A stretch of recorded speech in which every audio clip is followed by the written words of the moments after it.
ओम शांति पाल भाई। ओम शांति ईश्वर भाई। पाल भाई, हम आज की मुरली रिवीजन कर रहे हैं और आज 21 जनवरी है। और आज खास बाबा ने पाल भाई बोला है कि सवेरे सवेरे उठ, बाप से मीठी मीठी रूह रिहान करो। बाप ने जो शिक्षाएं दी है उन्हें उगाड़ते रहो। तो थोड़ा क्लियर कीजिए इसको, उगाड़ते रहो माना। आज बाबा ने खास ड्रामा का ज्ञान दिया है जी। आज बाबा ने कहा, तुम वृक्ष में पहले पहले आते हो, नई दुनिया में जाकर राज्य करते हो, जी। फिर सीढ़ी उतरते उतरते यहाँ पहुंचे हो। इसके बीच में इस्लामी बौद्धि लोग आते हैं। तो बाबा सैपलिंग लगा रहे हैं, अर्थात स्वदर्शन चक्र का बाबा बोलते हैं। अच्छा। सवेरे सवेरे उठकर मीठे बाबा से मीठी मीठी बातें करो, रूह रिहान करो। इन सब बातों में, ज्ञान की बातों में रमण करना चाहिए। हम सतयुग में ऐसे थे बाबा, आपने मुझे ऐसा बनाया था जी, फिर ऐसा पूज्य बनाया, पुजारी बनाया, पूज्य इष्ट देव बनाया, आज संगम युगी आपने ब्राह्मण बनाया है। इस तरह से बाबा से मीठी मीठी बातें करो बोला आज बाबा ने मुरली में। उसी को बाबा ने बोला है इस तरह रमण करना चाहिए। और वंडरफुल ड्रामा है। अभी तुम जानते हो बाबा बोलता है ड्रामा को तो खुशी होती है। अब बाप समझाते हैं यह चक्र कैसे फिरता है, हम कैसे ब्राह्मण थे, फिर देवता, क्षत्रिय, वैश्य, शूद्र बने। यह 84 का चक्र है, यह सारा स्मृति में रखना है। और रचना और रचना के आदि मध्य को जानना है, जो कोई नहीं जानते हैं। तुम बच्चे समझते हो हम विश्व के मालिक बनते हैं जी। तो इस तरह से बाबा ने जो ज्ञान दिया है उसका सिमरण करना है। बाबा बोला उससे बाबा से मीठी मीठी बातें करो। बाबा आप हमें क्या से क्या बना रहे हो, हम क्या थे, आप सर्वशक्तिवान हैं, आपकी संतान हम मास्टर सर्वशक्तिवान हैं, आप मुझे ऐसा बना रहे हैं बाबा। तो बाबा ने जो शिक्षा दी है जी, तो उसको बाबा बोलता है उगाड़ते रहो, अंदर ही अंदर बार बार रिवाइज करो, रियलाइज करो जी, उगाड़ते रहो जी। तो फिर उसमें से रस निकलेगा तो आत्मा तंदुरुस्ती आएगी जी। इस तरह से बाबा ने कहा है रूह रिहान के लिए आज जी। तो ठीक है पाल भाई, आपने तो काफी सार बता दिया, क्योंकि क्वेश्चन आंसर में भी बाबा ने यही बोला है। बाबा बोलते कि जैसे घंटे 2 घंटे की खुशी नहीं, कुछ समय की खुशी नहीं, लेकिन बाबा अगर सारा दिन खुशी में बीते उसके लिए कौन सी युक्ति रचनी चाहिए। तो उसके लिए बाबा ने खास यही बोला है, रोज अमृत बेले उठकर ज्ञान की बातों का रमन करो, अपने आप से बातें करो, ड्रामा के आदि मध्य अंत का सिमरन करो, बाप को याद करो। तो बाप तो सारा दिन खुशी में बीतेगा। तो पूरा दिन हमको ये सिर्फ घंटे 2 घंटे की बात नहीं है, अमृत बेले की बात नहीं है, तो दिन में भी ये सब सिमरन करते रहना चाहिए। तो पूरा दिन बाबा बोलता है कि आपका खुशी में बीतता रहेगा। और सदा याद रहे स्टूडेंट लाइफ, हम स्टूडेंट है, अपनी पढ़ाई की रिहर्सल करते रहो। तुम बच्चे भी अपनी रिहर्सल करो, जैसे स्टूडेंट करते हैं ना, ऐसे अपनी भी रिहर्सल करते रहनी चाहिए। तो वहाँ स्टूडेंट लाइफ पे हमारी याद कराइए। बच्चे लोग जैसे प्रश्न उत्तर याद करते हैं जी, फिर उसको बार बार रिहर्सल करते हैं, भूल तो नहीं जा रहा हूँ, भूल तो नहीं जा रहा हूँ। वैसे ही उसका तो एग्जाम में पास हो जाते फिर अच्छे। मतलब उसको बार बार रिवाइज करते हैं, उसका रिहर्सल करते हैं कि मेरे को पूरा याद है कि नहीं जी। उसी प्रकार बाबा कहते हैं बाबा के ज्ञान को तुम भी बच्चे रिहर्सल करो अपनी जी। बिल्कुल। फिर बाबा ने आज कितनी अच्छी, मतलब सारा सृष्टि चक्र का ही, ड्रामा का ही ज्ञान है। इसको सिमरण करके खुशी में रहना है जी।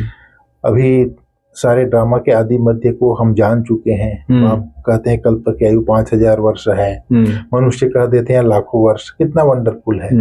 बाप बैठ जो शिक्षा देते हैं उसको फिर उगारना चाहिए, रिहर्सल करना चाहिए। स्टूडेंट पढ़ाई की रिहर्सल करते हैं जी। फिर बाबा ने ड्रामा के बारे में ही बोला। बाबा कितना सहज रीति बताते हैं, ये अनादि अविनाशी ड्रामा है, इसमें जीतते हैं फिर हारते हैं। अब चक्र पूरा हुआ है, अब घर जाना है, उसके लिए बाप का फरमान है अब मुझे याद करो। फिर बाबा ने कहा बाबा अपने बच्चों को आप समान बनाते हैं, आप समान भी क्या, बाप बच्चों को तो अपने कंधे पर चढ़ाते हैं। बाबा का कितना प्यार है बच्चों से, कितना अच्छी रीति समझाते हैं जी। मीठे मीठे बच्चों, मैं तुमको विश्व का मालिक बनाता हूँ, मैं नहीं बनता हूँ, तुम बच्चों को बनाता हूँ। तुम बच्चों को गुलकुल बनाकर फिर टीचर बन पढ़ाता हूँ, फिर सदगति के लिए ज्ञान देकर तुमको शांति धाम सुख धाम का मालिक बना देता हूँ जी। तो इस तरह से बाबा ने कहा बातें। तो आज बाबा ने भक्ति में जैसे मनुष्य सवेरे उठकर सिमरण करते हैं वैसे ही करना है बोला। तुमको रचता बाप से वर्षा मिलता है, रचना से वर्षा नहीं मिलता। इसलिए हम बच्चे ही रचना के आदि मध्य अंत को जानते हैं। इस तरह से बाबा ने बोला। फिर बाबा ने कहा, अभी तुम बच्चों को जो ज्ञान मिल रहा है उसको सिमरन करने की आदत डालो, दूसरों को भी समझाना है।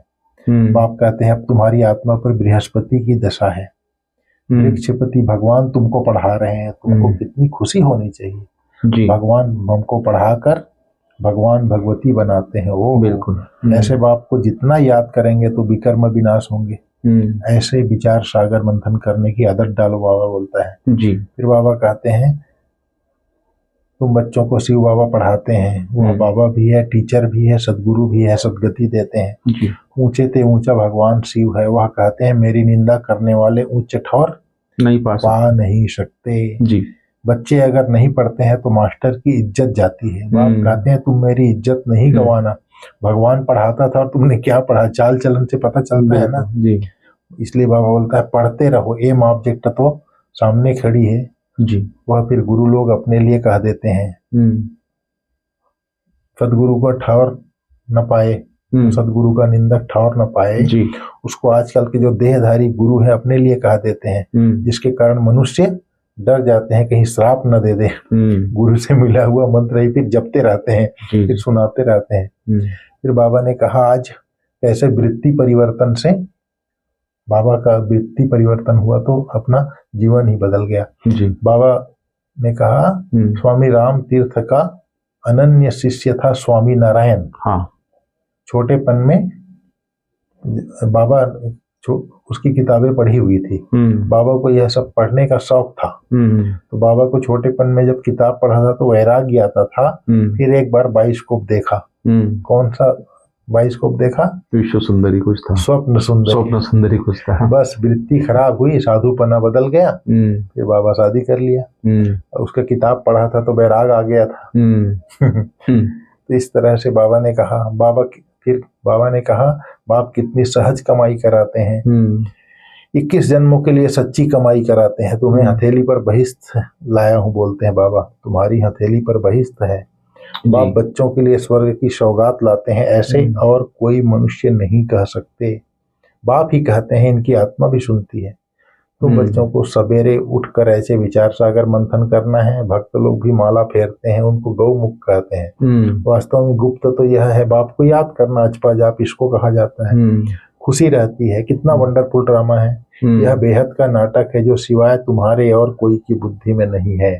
तुम्हारे में भी नंबरवार पुरुषार्थ अनुसार है बहुत ही जी। हमको तो अब भगवान पढ़ाते हैं, बस उनको ही याद करना है। तो इस तरह से बाबा ने कहा। बाप कहते हैं फिर मैं तुमको ज्ञान रत्नों से श्रृंगारता हूँ, फिर तुम यह लक्ष्मी नारायण बनेंगे। ऐसे भगवान के सिवाय और कोई कह नहीं सकते जी। फिर आज बार बार बाबा बोला है विचार सागर मंथन, सवेरे उठकर विचार सागर मंथन करना है। बच्चों को भी बाबा, जैसे बाबा सवेरे उठकर विचार सागर मंथन करते हैं जी, ऐसे ब्रह्मा बाबा करते हैं जी। ऐसे बच्चों को भी फॉलो करना है। बिल्कुल। तुम बच्चे जानते हो यह हार जीत का वंडरफुल खेल बना हुआ है। इसे देखकर खुशी होती है, घृणा नहीं आती है जी। इसमें घृणा की बात नहीं है, क्योंकि आदि मध्य अंत को जान गए हो। तुम बच्चों को मेहनत भी करनी है, गृहस्थ व्यवहार में भी रहना है, पावन बनने का बीड़ा उठाना है। हम युगल इकट्ठे रह पवित्र दुनिया के मालिक बनेंगे। ऐसा कोई तो फेल भी हो पड़ते हैं। फिर बाबा ने कहा बाबा कोई हाथ में शास्त्र आदि नहीं लेकर के पढ़ाते हैं। यह तो शिव बाबा कहते हैं जी। यह तो शिव बाबा कहते हैं कि मैं ब्रह्मा द्वारा तुमको सभी वेदों शास्त्रों का सार सुनाता हूँ, श्री कृष्ण नहीं। ब्रह्मा बाबा के हाथ में कोई शास्त्र नहीं है जो पढ़ा रहे हैं जी। यह तो शिव बाबा कहते हैं, अर्थात सुनाते हैं ब्रह्मा द्वारा। तुमको सभी वेदों शास्त्र का सार सुनाते हैं। श्री कृष्ण नहीं सुनाता है जी। अंदर मुरली के अंदर में बाबा ने बोला था श्री कृष्ण का नाम डाला है, लक्ष्मी नारायण का नाम नहीं डाला है जी। लक्ष्मी नारायण श्री कृष्ण राधे श्री लक्ष्मी श्री नारायण बनते, ये पता ही नहीं उनको जी जी। तो पाल भाई आज धारणा में सार में खास बाबा ने इसी के ऊपर बोला है कि पढ़ाई पर पूरा ध्यान देना चाहिए। बाबा जो हमको पढ़ाई पढ़ाते हैं, जो सार सुनाते शास्त्रों का, तो इसके ऊपर बाबा बोलता है कि इसके ऊपर पूरा ध्यान देना है। ऐसे कोई भी कर्म ना हो जिससे बाप टीचर सदगुरु की निंदा हो। जैसे अब पढ़ाई बाबा पढ़ा रहा है चितबुच, तो ऐसी कोई कर्म नहीं होना चाहिए हमसे। फिर बाबा बोलते कि विचार सागर मंथन की आदत डालो, और बाप से ज्ञान की सिमरन करो, माना अंदर ही अंदर सिमरन करते रहो ज्ञान के। तो इसके ऊपर धारणा सार में बाबा ने खास आज अंडरलाइन कराया है। ये तो सारी बातें आ गई ना मुरली में? जी, सारी बातें सुनाई आपने जी। तो वरदान सुना दीजिए कुछ। आज बाबा ने वरदान में बोला है, संपूर्णता की रोशनी द्वारा अज्ञान का पर्दा हटाने वाले सर्च लाइट भव जी। अभी प्रत्यक्षता का समय समीप आ रहा है, इसलिए अंतर्मुखी बन गुह्य अनुभवों के रत्नों से स्वयं को भरपूर बनाओ जी। जैसे ऐसे सर्च लाइट बनो जो आपके संपूर्णता की रोशनी से अज्ञान का पर्दा हट जाए जी। क्योंकि आप धरती के सितारे इस विश्व को हलचल से बचाए सुखी संसार, स्वर्णिम संसार बनाने वाले हो। आप पुरुषोत्तम आत्माएं विश्व को सुख शांति की सांस देने वाले हो जी। तो ऐसे सर्च लाइट बनो। सर्च लाइट क्या होता है? सर्चिंग करते हैं, रोशनी बहुत तीव्र होती है उसको। जी। वैसा आत्मा को सर्च लाइट की तरह बना दो तो आपकी जो भरपूरता कहो, संपूर्णता कहो आत्मा की, इसकी रोशनी अन्य आत्माओं को ऑटोमेटिक ऐसा वाइब्रेशन जाएगा कि उनका ज्ञान का पर्दा हट जाएगा जी। जैसे हमारी दादी जानकी थी, एक बार एक विदेश में एक पंजाबी बहन रहती है लंदन में, जो अज्ञानी थी वो बहन, लेकिन दादी जानकी एयरपोर्ट में जा रही थी तो ये जो जैसे बाबा सर्च लाइट बोला, संपूर्णता की रोशनी बोला, तो उसको दादी के अट्रैक्शन हुआ, दादी के पास आकर के वो ज्ञान में चल पड़ी। अच्छा। फिर वो अभी आती है, जैसे हमारी डॉक्टर हंसा रावल बहन है, दादी प्रकाश मणि टेक्सास गई थी, दादी सबको दृष्टि दे रही थी, तो दृष्टि से डॉक्टर हंसा रावल बहन ने बाबा का ज्ञान में आई। बिल्कुल। तो ये सर्च लाइट है, ये संपूर्णता की रोशनी है। तो ऐसी स्थिति हो बाबा कह रहा है जी। क्योंकि आप बच्चे ही पुरुषोत्तम आत्माएं विश्व को सुख शांति की सांस देने वाले हो, अर्थात हर आत्मा के जीवन को श्रेष्ठ बनाने वाले हो, सुख शांतिमय बनाने वाले हो जी। फिर बाबा ने आज स्लोगन में बोला, माया और प्रकृति की आकर्षण से दूर रहो तो सदा हर्षित रहेंगे। 5 विकार भी और प्रकृति से बने हुए तत्वों से भी जी, देह और देह के बिल्कुल सही जो पदार्थ हैं इसके आकर्षण से दूर रहेंगे, तभी हम हर्षित रह सकेंगे जी। ठीक है भाई साहब। ओम शांति।